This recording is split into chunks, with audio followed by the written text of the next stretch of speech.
Hello DElEd fourth semester. हम लोगों ने इसके पहले रोलेट एक्ट, असहयोग आंदोलन, खिलाफत आंदोलन के बारे में पढ़ा।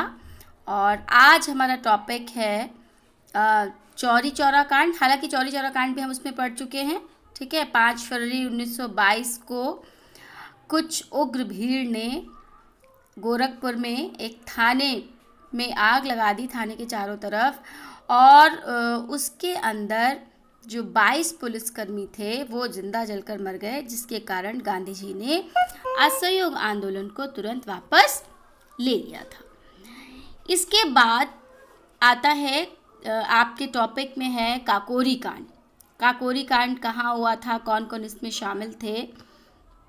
काकोरी कांड का प्रमुख उद्देश्य था अंग्रेज़ों के द्वारा जो संपत्ति, हालांकि वो एकत्रित हम ही लोगों से की जा रही थी, उस सरकारी खजाने को लूटना। क्यों लूटना? ताकि क्रांति के और अधिक क्रांति को उग्र करने के लिए हथियारों इत्यादि की व्यवस्था की जा सके। तो जो सचिंद्र सान्याल थे, इन्होंने पहले ही हिंदुस्तान रिपब्लिकन एसोसिएशन जो बनाया था उसके अध्यक्ष रहे थे। इसके एक सदस्य के रूप में चंद्रशेखर आज़ाद भी थे। तो इन सब ने मिलकर हालांकि डिसाइड किया था, और बिस्मिल इसके पक्ष में नहीं थे, लेकिन ये डिसाइड किया गया कि जो ये सरकारी खजाना 9 अगस्त 1925 को ले जाया जा रहा है, इसको लूट लिया जाएगा लखनऊ के पास काकोरी नामक स्थान पर। और उससे अपनी जो क्रांतिकारी की जो एक आंदोलन है उसको और अधिक दिशा और गति प्रदान की जाएगी। हालांकि राम प्रसाद बिस्मिल ने कहा था कि अगर हम इसको लूटेंगे तो कहीं ना कहीं हम अपने आंदोलन को उन्नत नहीं करेंगे, बल्कि सीधे सीधे सरकार को चुनौती देंगे, जिसके कारण हो सकता है हमारी ये रिपब्लिकन जो एसोसिएशन है ये समाप्त भी हो जाए। लेकिन सर्वदलीय समिति जब संगठन हुआ, सर्वदलीय बैठक हुई, तो वहाँ पर ये जो प्रस्ताव है वो पारित हो गया बहुमत से कि रेल लूटी जाएगी। तो 9 अगस्त 1925 को क्रांतिकारियों ने काकोरी के पास, रेलवे स्टेशन के पास, इस खजाने को लूटा। और यही कांड काकोरी कांड के नाम से प्रसिद्ध है। ठीक है, और ये बहुत दुस्साहसी कदम था, बहुत बड़ा साहस, जिससे अंग्रेज़ी सरकार को जब ये पता चला तो वो पूरी तरह से सख्ते में आ गई। क्योंकि चलती ट्रेन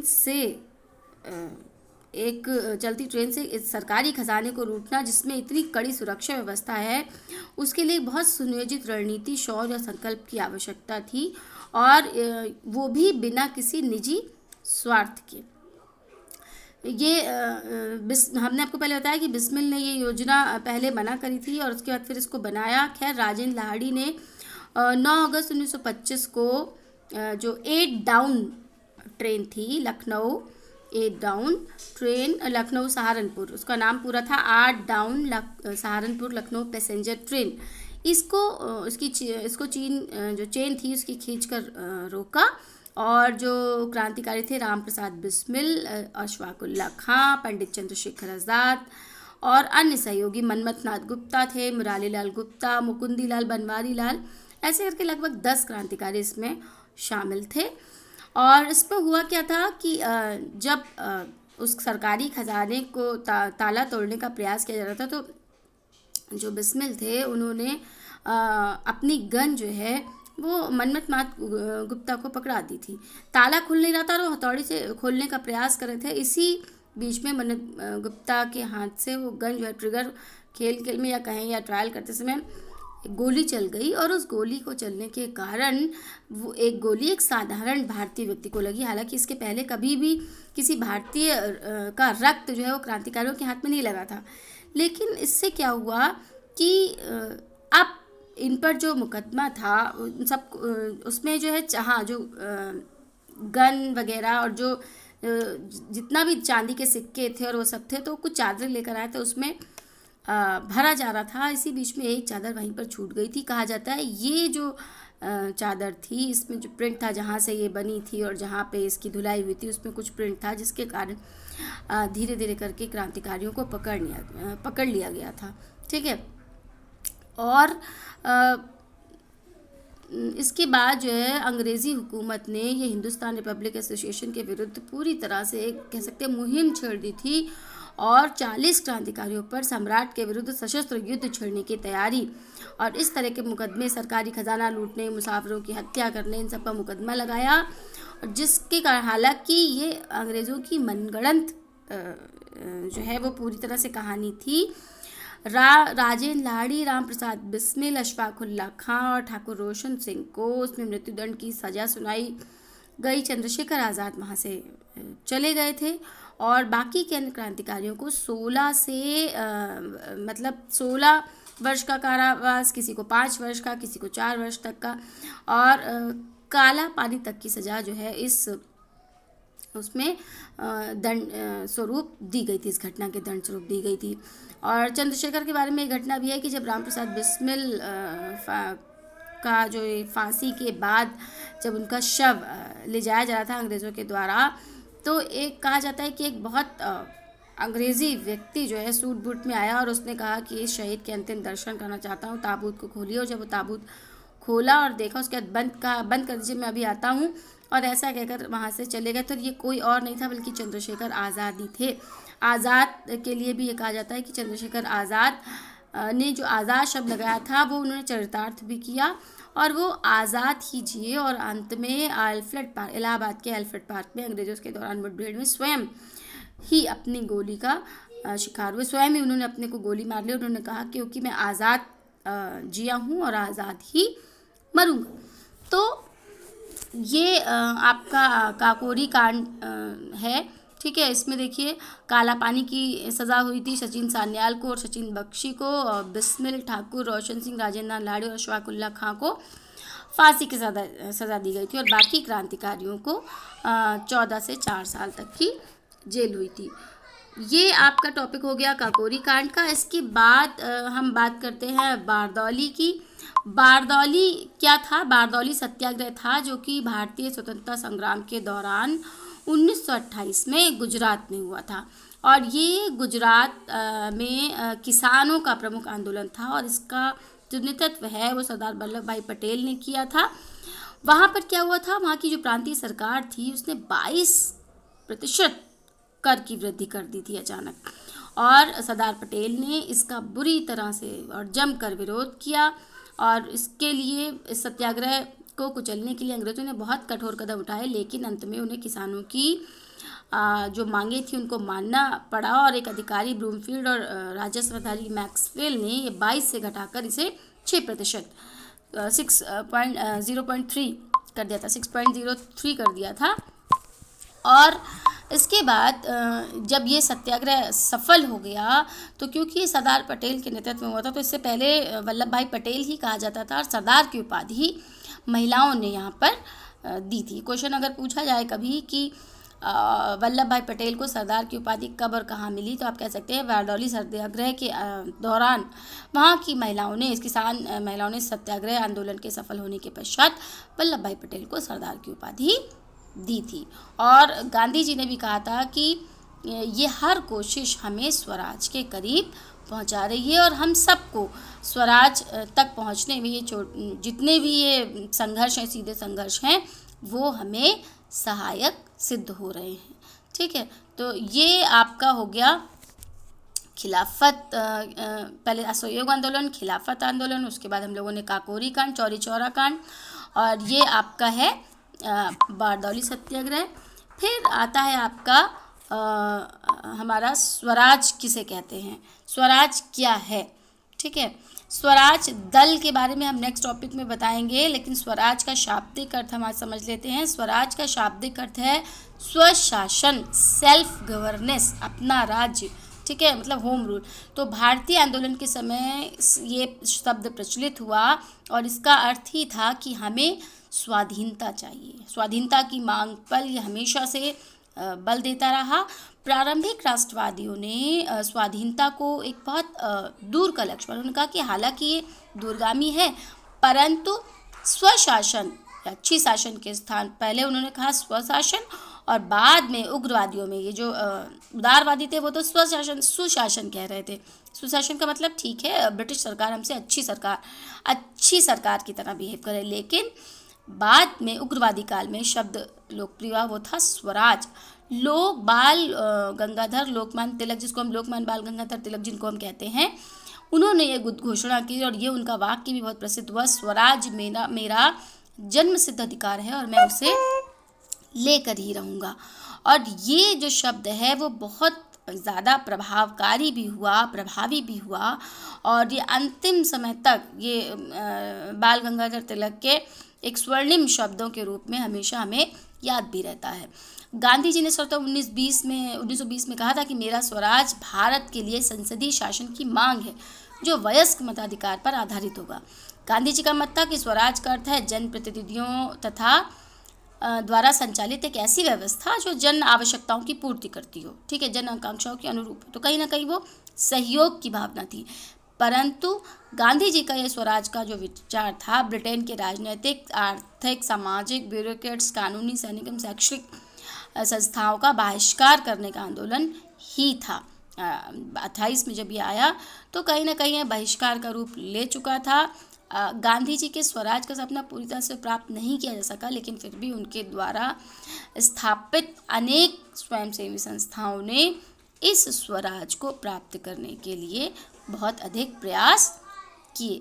तो आज स्वराज की बात अगर हम कर रहे हैं तो स्वराज के बाद हम स्वराज दल के बारे में आज पढ़ लेते हैं, चलिए, क्योंकि फिर इस नेक्स्ट में आपका टॉपिक बहुत पीछे होता जाएगा और हिस्ट्री बहुत लेंदी है भी। 1921 में जब महात्मा गांधी असहयोग आंदोलन बंद हुआ 1921 से 22 के बीच में, तो बहुत सारे नेता जो है वो नाराज़ हो गए और एक अलग दल, कुछ ऐसे क्षुब्ध नेता थे जिन्होंने एक अलग दल का निर्माण किया। इस दल की स्थापना हुई 1 जनवरी 1923 को देशबंधु चित्तरंजन दास और पंडित मोतीलाल नेहरू की अध्यक्षता में। इस दल का प्रथम जो अधिवेशन था वो इलाहाबाद में, जिसमें इसका संविधान का कार्यक्रम निर्धारित हुआ।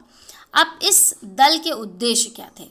जो स्वराज दल निर्मित हुआ उस दल के उद्देश्य क्या थे? भारत को स्वराज दिलाना, सबसे पहला तो यही होगा। फिर परिषद में जो विधान परिषदें हैं, ठीक है, परिषद में प्रवेश करके असहयोग कार्यक्रम को अपनाना और असहयोग को सफल बनाना। मतलब हम असहयोग करेंगे, सेल्फ रूल दिलाएंगे और इस तरह से हम उनको कॉपरेशन नहीं देंगे जिससे कि वो स्वयं हमें स्वराज देने के लिए विवश हो जाए। सरकार की नीतियों का विरोध करेंगे, उनके विभिन्न कार्यों में हम तरह तरह के अड़ंगे डालेंगे, इस तरह की व्यवस्था करेंगे और सरकार और अपनी नीतियों के प्रति विवश हो जाए, ऐसा हम कुछ कार्य करेंगे। अब इन उद्देश्यों की प्राप्ति के लिए क्या किया गया? जो भी विधानसभा जो परिषदें थी उनमें सरकारी आय व्यय की ब्यौरे को रद्द किया। किसी भी तरह का अकाउंटेंसी, किसी भी तरह का कार्य जो हम नहीं देंगे, हम क्या आय हो रही है, क्या व्यय हो रही है, हम किस तरह का कोई भी सरकारी कार्य नहीं करेंगे। सरकार जो भी प्रस्ताव ला रही है जिसमें नौकरी के लिए या नौकरशाही के लिए शक्तिशाली बनाने का अनेक तरह के पद नियोजित किए जा रहे हैं, जिसमें भारतीयों को रखा जा रहा है, उन सब का हम विरोध करेंगे। राष्ट्र की जो शक्ति बढ़े, हम ऐसे प्रस्तावों और योजनाओं को विधेयक के द्वारा परिषदों में प्रस्तुत करेंगे। तो ये जो जगह जगह इसको घेरने का, व्यवस्थापिकाओं को, सभाओं को घेरने का प्रयत्न करा, जिससे कि स्वराज के द्वारा, स्वराज दल की नीति के द्वारा एक प्रेशर बनाया जा सके। महात्मा गांधी भी इसको कहीं ना कहीं सहयोग प्रदान कर रहे थे, क्योंकि वो हमेशा सत्याग्रह के लिए तैयार रहते थे। तो और बाकी सत्याग्रहों से भी कहा गया आप सदैव सत्याग्रह के लिए तैयार रहिए और आवश्यकता पड़े तो पदों का त्याग भी कर दीजिए। तो जब स्वराज दल ने इस तरह के कार्य प्रारंभ किए तो बहुत अप्रत्याशित सफलता मिली। 145 में से 45 स्थान स्वराज दल के प्रतिनिधियों ने प्राप्त किए। मतलब वो वहाँ पर चुनाव के लिए एक तरह से खड़े हुए और गठबंधन बनाकर एक बड़ा बहुमत बनाया और सरकार के कार्यों में अड़ंगा लगाना शुरू कर दिया। बंगाल में इसका बहुत अधिक महत्व हुआ, बहुत अधिक प्रभाव भी पड़ा और बंगाल में वहाँ के गवर्नर ने स्वराज दल के नेता CR दास को सरकार बनाने के लिए आमंत्रित भी किया। देशबंधु चित्तरंजन दास है ना, तो CR दास को आमंत्रित किया, लेकिन इसको उन्होंने अस्वीकार कर दिया। इसके बाद आता है स्वराज दल क्यों आगे नहीं बढ़ा, कि इसके पतन के कारण क्या थे। तो सबसे इम्पोर्टेंट था चित्तरंजन दास की मृत्यु। देश के महान देशभक्त, इसीलिए उनको देशभक्त बंधु चित्तरंजन दास नाम दिया गया। 1925 में ही उनकी मृत्यु हो गई, जिसके कारण स्वराज दल का जो संगठन था वो कमज़ोर पड़ने लगा। बंगाल में इसकी स्थिति जो है वो बहुत अधिक नाजुक हो गई। फिर सहयोग की नीति, पहले स्वराजवादियों ने असहयोग की नीति अपनाई, फिर धीरे धीरे सरकार के कार्यों में वो विघ्न डालना चाहा, लेकिन धीरे धीरे उन्होंने फिर क्या लगा कि असहयोग की नीति से देश अपनाने से देश को लाभ के बदले हानि हो रही है, तो उन्होंने असहयोग छोड़कर सहयोग करना शुरू कर दिया, जिसके कारण जनता में अलोकप्रिय होने लगे वो। फिर स्वराज दल में मतभेद शुरू हो गया। मतभेद कैसे, पंडित मोतीलाल नेहरू सरकार से असहयोग करने वालों का नेतृत्व कर रहे थे, और बम्बई के स्वराज दल के कुछ नेता थे जो सहयोग के पक्ष में आ गए थे। इससे भी कहीं ना कहीं कमी पड़ गई। 1926 का निर्वाचन शुरू हुआ, तो वहाँ पर स्वराज क्योंकि अलोकप्रिय हो गए थे, तो स्वराजवादियों को उस तरह की स्वतंत्रता और सफलता ही नहीं मिली जो 1923 में मिली थी। फिर हिंदू दल, कहीं ना कहीं हिंदू दल की स्थापना होने लगी। हिंदूवाद, पंडित मदन मोहन मालवीय, लाला लाजपत राय की ये धारणा थी कि स्वराजवादियों की अड़ंगा नीति से हिंदुओं को हानि होगी और मुसलमानों को लाभ। इसलिए उन्होंने सोचकर कांग्रेस से हटकर एक दल, नया दल बनाया, और उनके इस निर्णय से कांग्रेस के साथ साथ स्वराज दल को भी बहुत बड़ा झटका लगा। तो ये आपका आ गया स्वराज दल। किसने बनाया स्वराज दल, क्या कारण था, क्या उद्देश्य थे इसके, ठीक है, और अंत में इसकी क्यों क्षति हुई, क्यों ये समाप्त हुआ, ये आपका हो गया। इसके बाद हम स्वराज दल के बाद हमारे पास लगभग सारे पॉइंट ख़त्म हो गए हैं, और एक नेहरू रिपोर्ट है जो हम नेक्स्ट में नेहरू रिपोर्ट और जिन्ना की 14 शर्तें एक साथ पढ़ेंगे, ठीक है। तो ये आपका आज का टॉपिक हो गया। कुछ भी क्वेरी हो आप पूछ सकते हैं, you can ask me any time.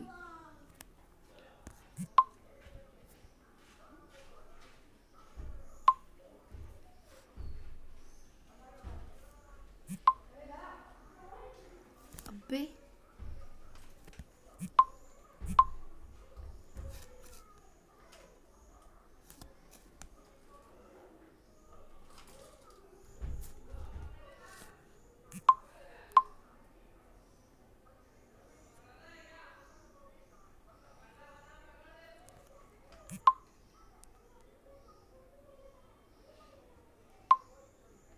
क्या हुआ भैया, रिकॉर्ड ही नहीं हुआ क्या? इतनी देर पटर पटर बोल रहे थे हम, क्या हुआ अब?